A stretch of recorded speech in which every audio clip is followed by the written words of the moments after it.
Hi అండి, అమ్మ ప్రేమ. అందరూ ఎలా ఉన్నారు? బాగున్నారా? నేనైతే చాలా చాలా అయితే బాగున్నానండి. మీరందరూ బాగుండాలని మనసారా అయితే నేను కోరుకుంటున్నాను. ఇక్కడ ఉదయం టిఫిన్ అయితే గోధుమ రవ్వ ఉప్మా అయితే చేస్తున్నానండి. డైట్ చేసే వాళ్ళకైతే గోధుమ రవ్వ ఉప్మా చాలా ఉపయోగపడుతుందండి. మీకు ఎంతైతే క్వాంటిటీ కావాలో అంతైతే తీసుకొని సన్నని మంట మీద అయితే గోధుమ రవ్వను అయితే వేపుకోవాలి. వేపుకున్న తర్వాత మనం పోపు అయితే పెట్టుకోవాలి కదా. ఒక ఉల్లిపాయ, 2 పచ్చిమిర్చి, కొంచెం కరివేపాకు అయితే కట్ చేసి పెట్టుకున్నానండి. వేపుకున్న గోధుమ రవ్వను అయితే పక్కన పెట్టుకొని కొంచెం ఆయిల్, పోపు దినుసులు, వేరుశనగ గుళ్ళు ఉంటే జీడిపప్పు కూడా తీసుకోండి. మీ అందమైన హస్తాలతో లైక్ చేయండి. మీ చిరునవ్వుతో సబ్స్క్రైబ్ అయితే చేసుకోండి. కట్ చేసి పెట్టుకున్న ఉల్లిపాయ, పచ్చిమిర్చిని, కరివేపాకు కూడా తీసుకొని పోపు అంతా వేపుకోవాలండి. నేను ఒక పక్క అయితే రైస్ అయితే కడిగి పెట్టేశానండి. రైస్ అయితే ఉడుకుతుంది.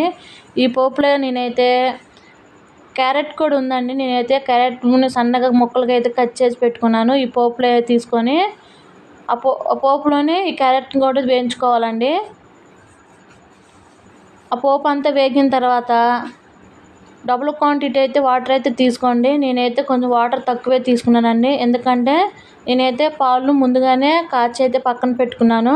ఆ వాటర్లోనే రుచికి సరిపడా సాల్ట్ని అయితే తీసుకోండి.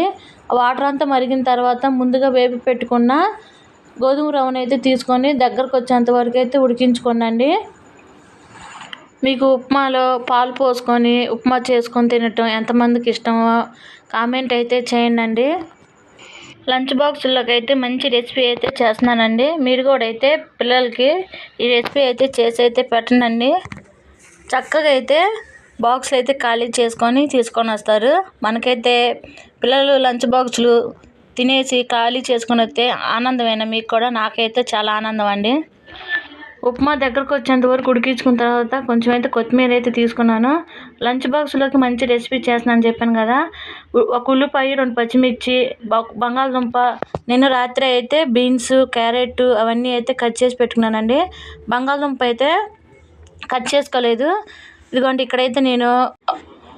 ఇక్కడైతే వాటర్ అయితే ఉప్మాలో కొంచెం తక్కువ తీసుకున్నాను కదండి. పాలు అయితే పోసుకుంటున్నానని చెప్పాను కదా. పాలు అయితే వేసి మరలా ఇదంతా అయితే ఉడికించుకున్నానండి. ఉప్మా అయితే ఆ విధంగా అయితే వచ్చింది. నిజంగా అండి చాలా టేస్ట్గా అయితే ఉంటుంది ఉప్మా. ఇంకా బీన్స్, క్యారెట్, బంగాళదుంప ఫ్రై అయితే చేస్తున్నానండి. లంచ్ బాక్స్లోకి అయితే ఒక పక్క అయితే రైస్ అయితే ఉడికిపోయింది. తర్వాత ఆయిల్ తీసుకొని ఆయిల్ వేడెక్కిన తర్వాత కట్ చేసి పెట్టుకున్న ఉల్లిపాయ, పోపు దినుసులు, పచ్చిమిర్చి, కరివేపాకు అవన్నీ పోపు అంతా వేగిన తర్వాత కట్ చేసి పెట్టుకున్న ఇవన్నీ అయితే మనం ఫ్రై చేసుకోవాలండి. బాగా దగ్గరకు వచ్చేంత వరకు అయితే ఉడికించుకోవాలి.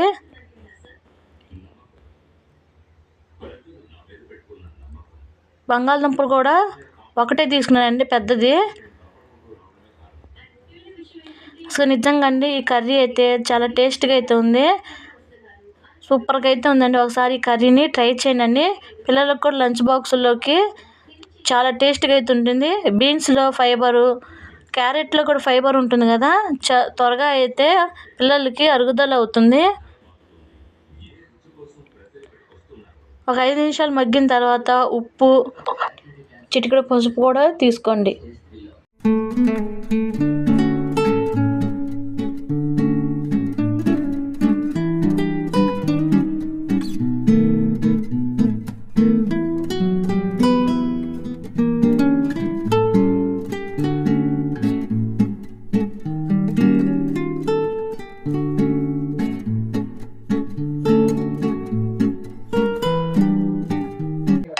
ఫైనల్గా అయితే క్యారెట్, బీన్స్, బంగాళదుంప అవన్నీ అయితే ఫ్రై అయితే అయిపోయినాయండి.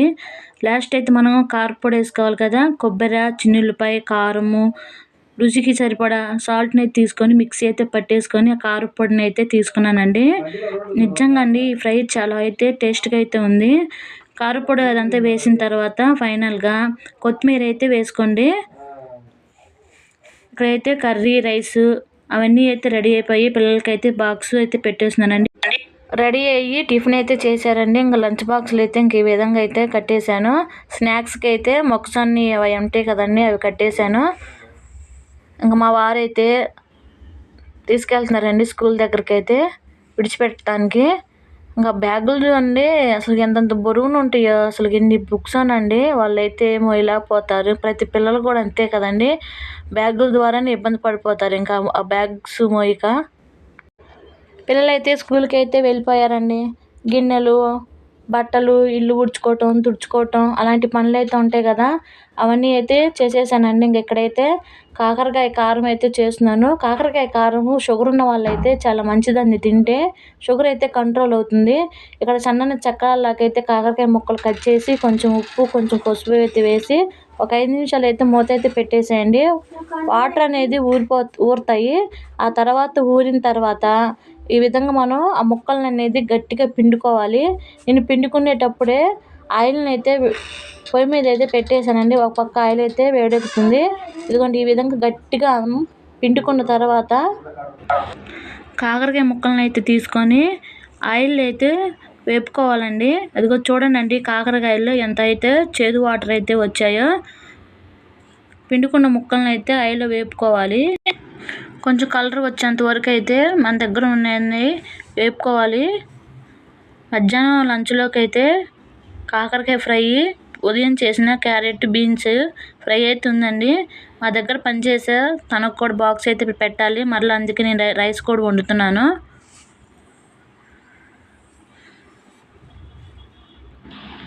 కాకరకాయలను అయితే ఈ విధంగా అయితే వేపుకున్నానండి. ఈ కాకరకాయలు వేయించుతుంటేనే మా పిల్లలు అయితే తీసుకొని వేగిన ముక్కలు అయితే తింటారండి. కాకరకాయ చాలా మంచిది కదా ఒంటికైతే. నేనైతే వారానికైతే ఒకసారి అయినా చేస్తానండి. కాకరకాయలు పూర్తిగా అన్నీ వేగిన తర్వాత పోపు దినుసులు, ఎండుమిర్చి, కొంచెం కరివేపాకు అయితే తీసుకొని నేనైతే కొబ్బరి కారం అయితే తీసుకుంటున్నానండి. కాకరకాయ కారం చాలా బాగుంటుంది పప్పులోకి. ఇదిగోండి, పోపు అయితే పెట్టేశాను. పోపు పెట్టిన తర్వాత మనం ముందుగా వేయించి పెట్టుకున్న కాకరకాయ ముక్కలను అయితే ఆ పోపులో అయితే వేసానండి. కాకరకాయలు ఇందాక వేగే లోపలైతే నేను కొబ్బరి కారం అయితే పట్టేసుకున్నాను. ఉదయం కొంచెమే ఉంటే ఫ్రైలో అయితే వేసానండి.